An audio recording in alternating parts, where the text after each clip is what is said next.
Hi friends, welcome to my channel local TV 587.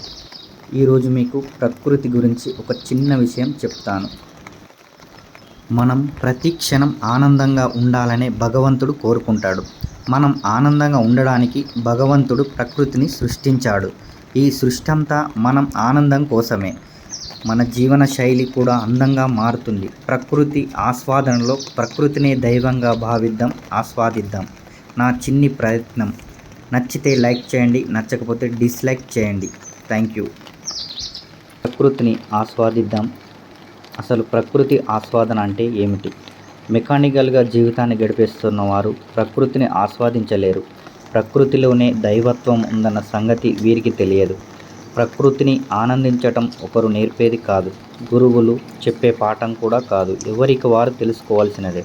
ప్రకృతిని ఆస్వాదించడంలో అలౌకిక ఆనందం ఉంటుందన్న విషయం చాలామందికి తెలియదు. ఆత్మశోధనలో ఉండేవారు ఎప్పుడూ ప్రకృతిని ఆస్వాదిస్తూ ఉంటారు. ప్రకృతి మన చుట్టూ ఉంది, మన ఆలోచనల్లో కూడా ఉంది. చల్లని గాలి, ఆకుల కదలికలు, పక్షుల కిలకిలలు, సముద్ర కెరటాలు, పచ్చని పరిసరాలు, విచ్చుకున్న పువ్వులు, సెలయేటి గలగలలు, సూర్యోదయం, సూర్యాస్తమయం అందాలు ఇవన్నీ ప్రకృతి అంశాలే. వీటి తాకిడిలో వీక్షణంలో మనం పొందే ఆనందం అంతా ఇంతా కాదు. ఇదే ప్రకృతితో మమేకం, దైవత్వానికి సాన్నిధ్యం. మనకి ఎన్ని సమస్యలు ఉన్నా వీటితో ఉపశమనం పొందవచ్చు. ఇవన్నీ చెప్పాలంటే ప్రకృతి అంతా గాడ్ ఏ మేడ్, అద్భుతం. నేచర్లో డివైనిటీ ఉంటుంది. ఈ సృష్టే ప్రకృతి. స్త్రీ పురుషుల కలయికే ఓ ప్రకృతి. పూర్వకాలంలో ఋషులు అడవులు పర్వతాలు దారి పట్టారంటే ప్రకృతిలో దైవాన్వేషణ కోసమే. అడవులు పర్వతాలు ప్రాంతాల్లోనే కదా ఋషులు మునులు తపస్సు చేసి వరాలు మోక్షాలు పొందేవారు. హృదయం సెన్సిటివ్గా ఉన్నప్పుడే స్పందనలు కలుగుతాయి. కవిత్వం కూడా హృదయ స్పందన నుంచి పుట్టుకొచ్చేదే.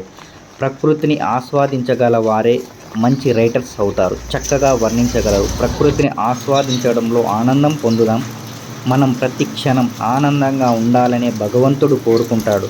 మనం ఆనందంగా ఉండడానికి భగవంతుడు ప్రకృతి సృష్టించాడు. ఈ సృష్టి అంతా మన ఆనందం కోసమే. జీవన శైలి కూడా అందంగా మారుతుంది ప్రకృతి ఆస్వాదనలో. ప్రకృతినే దైవంగా భావిద్దాం, ఆస్వాదిద్దాం. పూర్తిగా చూడండి, న్యాచురల్ సౌండ్స్ వినండి.